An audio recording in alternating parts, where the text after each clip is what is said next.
Hello everyone, welcome to your YouTube channel banking with हर।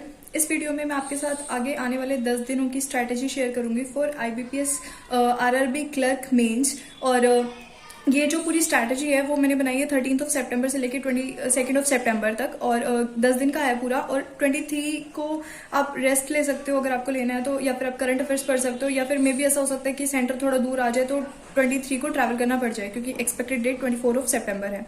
तो अब start करते हैं। सबसे पहले सबसे जरूरी चीज है मॉक।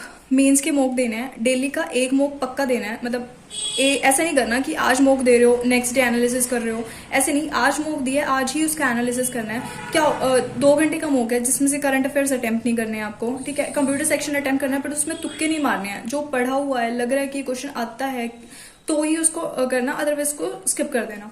और करंट अफेयर्स का सेक्शन पूरा आप स्किप कर सकते हो, लेकिन जब उसका एनालिसिस करोगे ना, उस टाइम पे करंट अफेयर्स पढ़ने हैं, जो भी उनके आंसर्स हो, उनका जो नीचे उनकी डिटेल दी हुई है ना, उनको पढ़ना है। और क्योंकि ऐसा होता है कि कई बार कि जो क्वेश्चन पूछा ना वो नहीं आया, बट उसकी डिटेल में से कोई ऐसा पॉइंट एग्जाम में पूछ लिया, तो डिटेल पक्का पढ़ना उनकी लास्ट में, ठीक है। और देने कैसे हैं आपको? आरआरबी पीओ के मॉक देने हैं 3 और आरआरबी क्लर्क के देने हैं 7। और आरआरबी पीओ के मॉक मैं क्यों बोल रही हूँ, क्योंकि अब की बार हमने देखा था प्रीलिम्स में ना एग्जाम का जो लेवल है as compare to previous years थोड़ा सा ज्यादा था, ठीक है। तो अगर मेंस में भी ऐसा होता है तो पीओ के लेवल से ज्यादा नहीं आएगा, इतनी श्योरिटी है। तो अगर हम पहले ही पीओ के मॉक अटेम्प्ट कर लेते हैं तो माइंड प्रिपेयर हो जाएगा। अगर कोई क्वेश्चन ट्रिकी आ भी गया बाई चांस, तो उसको हम वहां पे अटेम्प्ट कर पाएंगे, एटलीस्ट पैनिक नहीं होंगे उसको देख के, ठीक है। इसलिए आरआरबी पीओ के मॉक देने हैं 3, और क्वांटिटी में देना जरूरी नहीं है, मतलब कि 3 दिन आपने लगातार दे लिए, बीच बीच में दे सकते हो। इसके अलावा क्या कर सकते हो आप? आईबीपीएस क्लर्क के भी जो है मेंस के मॉक टेस्ट दे सकते हो, 1-2 बीच में, कि मान लो 5 इसके दे लिए, 2 आईबीपीएस क्लर्क के दे रहे हो, 3 ये दे रहे हो, तो आपको आप पे डिपेंड करता है। बट मैं आपको ये बोलूंगी कि सिर्फ आरआरबी क्लर्क के अकेले मत देना, ठीक है। अगर बात करते हैं करंट अफेयर्स कैसे करना है, 2 दिन में 1 मंथ कंप्लीट करना है। अब ना बहुत सारे एस्पिरेंट का ऐसा होगा कि होता नहीं है 2 दिन में।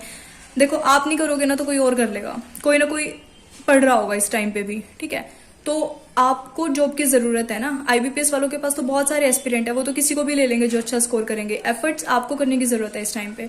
अगर डेली का आपने कवर नहीं किया था करंट अफेयर, तो इस टाइम पे आपको ये करना ही पड़ेगा, और कोई ऑप्शन आपके पास है नहीं। दूसरी चीज कि अभी का पढ़ा हुआ आगे आने वाले सारे मेंस में काम आएगा। अभी तो सिर्फ बिगनिंग है मेंस एग्जाम की, ये तो पहला ही मेंस आया है ना। आरआरबी पीओ का रिजल्ट भी आने वाले 2-3 दिन में, फिर आईबीपीएस क्लर्क भी है बिल्कुल साथ साथ में ही है, तो फिर आईबीपीएस पीओ, एसबीआई, ये सब है, लाइंड अप है सारे एग्जाम। अगर सोच के देखो, अगर आपने अभी करंट अफेयर्स कंप्लीट कर लिया ढंग से, ठीक है, तो आगे कितना बेनिफिट होगा। उस टाइम पे सिर्फ रिवीजन करनी होगी, जो पढ़ चुके हो उसको ही दोबारा पढ़ना पड़ेगा सिर्फ, ठीक है। तो उस टाइम पे बहुत बर्डन कम हो जाएगा। अभी एफर्ट्स कर लो। करना कैसे है? मई से स्टार्ट करना है। अब रिवर्स ऑर्डर में नहीं चलना कि पहले आप अगस्त कर रहे हो, जुलाई कर रहे हो, जून कर रहे हो। अब ऐसे चलना है कि मई, जून, जुलाई और अगस्त, क्योंकि जैसे जैसे एग्जाम पास आएगा, आपके जो रिसेंट के मंथ है ना, उनकी रिवीजन बहुत अच्छे से होनी चाहिए। चांसेस होते हैं कि पिछले 3 या 4 महीने में से ही वो क्वेश्चन पुट कर लें, जैसा अभी जो उनका ट्रेंड चल रहा है। लास्ट ईयर भी ऐसा ही था कि बहुत ज्यादा पीछे के नहीं पूछे थे, मतलब 6-7 महीने पहले के नहीं पूछे हुए थे, पूछे रिसेंट के थे बट डीप में पूछे हुए थे। तो ऐसे करना कि 13 और 14 सितंबर को कर रहे हो मई, 15-16 को जून, 17-18 को जुलाई, और 19-20 को कर रहे हो अगस्त। इसके बाद 21, 22, 23 3 दिन बचते हैं। एक तो सितंबर बहुत अच्छे से कर लेना। मतलब अगर आपके पास 2 सोर्स है ना, तो ट्राई करना कि 2 सोर्स कर ही लो, जिसमें से एक अफेयर्स क्लाउड ट्राई रखना कि अफेयर्स क्लाउड तो हो उनमें से आपका एक सोर्स। इसके अलावा आपको करने हैं क्वेश्चंस, क्विज मिलते हैं, क्विज कर लो। कोई ऐसा मंथ लगता है कि जिसकी रिवीजन की जरूरत है फिर से, तो वो एक दिन या 1.5 दिन उसको दे लो और वो मंथ रिवाइज कर लो, ठीक है। और जो 500-600 की सीरीज जैसे यूट्यूब पे चलती रहती है ना, वो कर लो। मतलब बहुत ज्यादा वीडियोस मत देखने लगना, 2 या 3 वीडियोस देखना, और उन वीडियोस को बार बार देखना, ताकि जो क्वेश्चन एक बार पढ़ लिया ना, अगर वो एग्जाम में आ जाए तो वो गलत ना हो, उसमें आपको कोई डाउट ना हो, ठीक है। अब अगर कंप्यूटर की बात करते हैं, तो कंप्यूटर में आपके पास ये सोर्सेज हैं। क्विज दे सकते हो, फ्री क्विज जहां से भी मिलते हैं दे लो, ठीक है। और mock test, previous year papers, ये बहुत बहुत जरूरी है, ये तो पक्का आपको करना है। ओलिव बोर्ड की पीडीएफ 500 क्वेश्चंस की, 200 इंपॉर्टेंट क्वेश्चंस की, ऐसी पीडीएफ है ओलिव बोर्ड की, जो मैंने टेलीग्राम चैनल पे भी ज्वाइन किया है, तो वहां से आप पढ़ सकते हो। अड्डा की पीडीएफ है।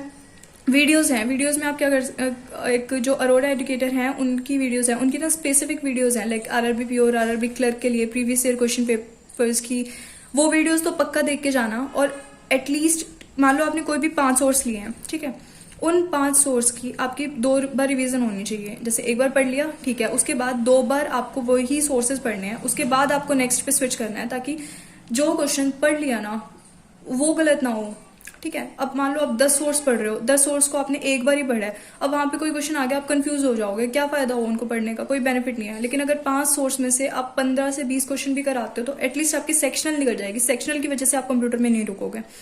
और इसके अलावा अगर आपकी कोई भी क्वेरी है तो आप वो कमेंट सेक्शन में लिख सकते हो, और अगर आप मेरा टेलीग्राम चैनल ज्वाइन कर सकते हो, जहां मैंने मेंस से रिलेटेड, प्रीलिम्स से रिलेटेड, करंट अफेयर्स और कंप्यूटर से रिलेटेड भी थोड़ा बहुत कंटेंट जो है वो शेयर किया हुआ है, आप वो देख सकते हो। एंड क्वेरीज कमेंट सेक्शन में लिख देना, कोई भी डाउट्स हो वो पूछ सकते हो। एंड अगर वीडियो पसंद आई हो तो do like, share and subscribe. Thanks for watching.